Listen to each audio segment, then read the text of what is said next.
Hey guys, RE Factor Tactical here today. We've received a lot of emails as far as what we recommend for an EDC. The way that we carry overseas is a little bit different than how you would carry back home in the States. But we're going to show some of the things that we carry on some of our missions downrange. Obviously, it's always mission dependent, but this is just one setup that we have. If you guys notice, I am a little bulky, but this gives me the ability to walk around in an area that will at least not draw a ton of attention to myself, especially if I'm driving around in a car. So the first thing I wear is a Arc'teryx jacket. This is obviously for the winter. Summer I would have a little bit lower profile because I can't get away with as much when it's a summertime versus a wintertime environment.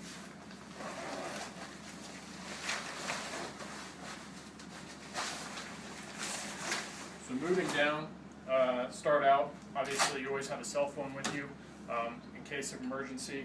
I'm always going to carry some type of signaling device, and this is always going to be on me. I'm real big on carrying chem lights because they're great for being able to signal in the dark. In addition, I also wear our RE Factor Tactical blasting cap. The reason I do this is I have a VF17 panel on the inside, and this is great for signaling.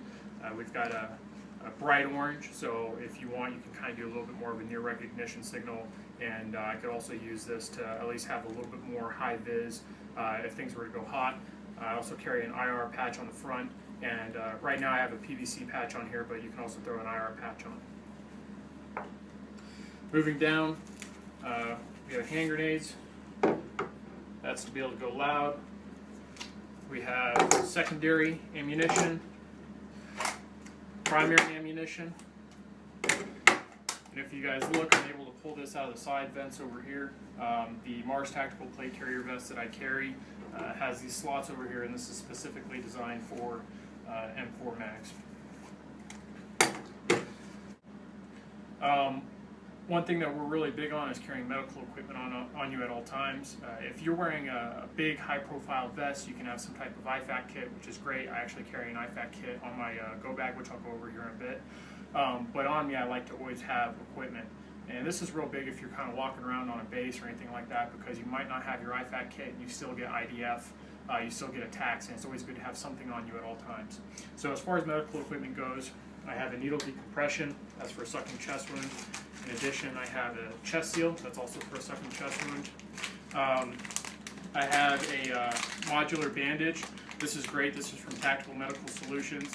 Has a number of different uses, and it's great for stopping bleeding. In my pocket, I have Quick Clot Combat Gauze, that's a coagulating agent. I have an MPA, this is to establish an airway. And then I also have a tourniquet, and that just stays in my pocket. In addition to that, on my back, I have a tourniquet that stays on my tourniquet holder. And as you can see, basically all I have to do is pull down the tourniquet strap and then pull the tourniquet out, and I'm good to go. So as you guys can notice, I have a Velcro belt on. This houses my pistol. Pistols can be anything from high pro to low pro. I carry a Glock 17, which is not exactly a low pro pistol, but when it's in the wintertime, I have a big jacket on, it's not a problem. The Velcro actually Velcros off. This is from DSG Arms. On the back of the belt, I have a IR marker, and all I have to do is reach back, switch that over, and I have the ability to be seen by aircraft using night vision capabilities. If you look on the inside of the belt, there's Velcro, and this is great because I'm able to set up my belt exactly how I want it, and then just throw it on top of the underbelt, which is right here. One thing I always have on me at all times is the RE Factor Tactical Operator Band. This is a band that I designed myself, and it comes with a number of different features, which is great. You just throw it on your wrist, and all of a sudden you have all these survival items. So one of the biggest things that we carry downrange, or like to carry downrange, is the buckle. And in the buckle, as you notice, there's a removable handcuff key. And that way, if you get rolled up somewhere, you can pull a handcuff key and try and get your way out of it. In addition to that, there's a flint. I can strike the flint, create fire. On the top there's a P51, great for opening cans. You can screw things with it. There's 100 different uses that the Pentagon actually writes out for the P51. So it's a great tool to have on you. On the inside, it's kind of difficult to see in the video, but there's 30 feet of fishing line. There's also 18 inches of wire, and then wrapped up on the inside here is a fishing hook. So great piece of equipment. All I have to do is throw it on my wrist, and I've got all that stuff with me.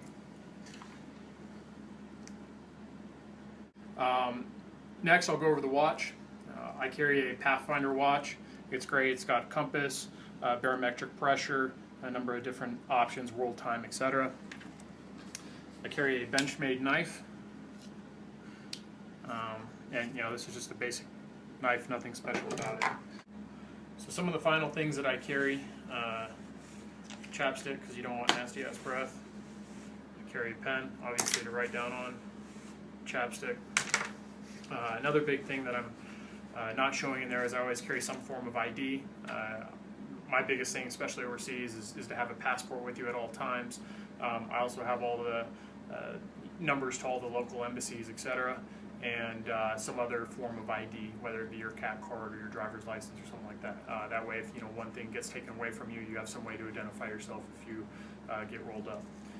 One of the last things is I carry money, and if you guys look, I have it broken down. A couple ones, I've got fives, I've got tens, I've got a couple hundreds.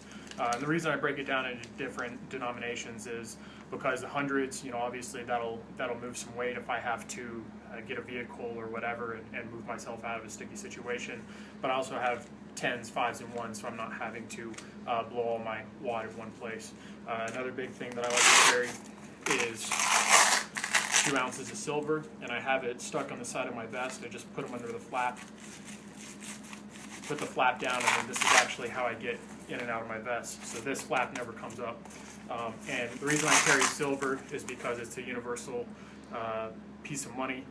If somebody sees silver, they know it's silver. They're probably going to know around what it's worth. And if someone doesn't want to take U.S. currency, which most people do, but if they didn't want to take that, this would be a secondary form of negotiation. And I do carry about 2 ounces, so $65, $70, depending on what the market is at the time. Alright, so the next thing I'll go over is chest rig / go bag. The reason I go with the chest rig as a go bag is because if you look, Mars Tactical did a great job. He made a chest rig which has a real open back, and so this sits at the feet of my vehicle, and if things go loud, things go hot, I can reach down, pick it up, throw it over, and I have all these different items. So just to go over the chest rig, if I'm going from left to right, in here I have an extra mag. So we'll put that over in the magazine pile. In front of that, I have a flashlight, a Gerber tool. Moving over to the right, got 2 more magazines. A lot of people, I'm sure, will be asking why I don't use PMags. Reason being is we've got GI mags and HK mags because we're using it in the HK 416. PMag, or the older PMags, don't fit in the HK 416, and a lot of PMags will actually jam up when they get super dirty. So we go with the GI mags. They're super cheap to acquire and easy to maintain. Going over, I've got a Garmin GPS. I've got a pair of trauma shears, and that's on the RE Factor Tactical trauma shear holder. And then this is on a little wire system, just because there's a lot of times where you're cutting someone's clothes off, you'll drop the shears to get to your medical equipment, and then you may not remember to pick them back up. Going over to the right, we've got the Mars Tactical Modular IFAC kit. This is a great kit because all I have to do is pull down on it, it pops open. Once it pops open, I can pull the IFAC kit out. You guys look, it completely removed, so I can throw it to my buddy if I have to. It has a paracord on the back. This can go around your neck, so you can sit there and operate on whoever you have to and access your items. The other great thing that Mars did is he made a Velcro closure, so all I have to do is pull on it and the whole thing breaks open. And I've got my basic March. If you're not familiar with March, it's the algorithm that the military is using. Basically focuses on massive hemorrhaging, airway, respiration, etc. rather than ABC. So all these things are just to stabilize a patient until I can get them to a higher level of care. Moving over to the right, I've got my radio. I don't like to depict that in videos, but this is where I would put my radio. I have smoke. Smoke is extremely important to carry. Masks your movement. Great thing to throw if you get in a firefight. Of course, I've got more signaling equipment. I've got a pig sticker, which this is the Benchmade SOC P knife. Great little knife. I've got another MPA, more chem lights, and then in here is where I'll carry my maps. I took them out for the video, but I do have maps that I carry in here, and I do also carry a compass with me at all times. I like the Sunto compass. It's a great compass, and this version is the Ranger, the MC2. So guys, that's about it. That's all I carry. As I mentioned before, this is for a very specific mission. Not all soldiers carry this exact same kit. So before you get on and criticize what I'm carrying, not enough mags, too many mags, etc., just understand that this is for my mission. And this is what I feel comfortable carrying. All the items that I have in here that are available through RA Factor Tactical are listed on the link portion.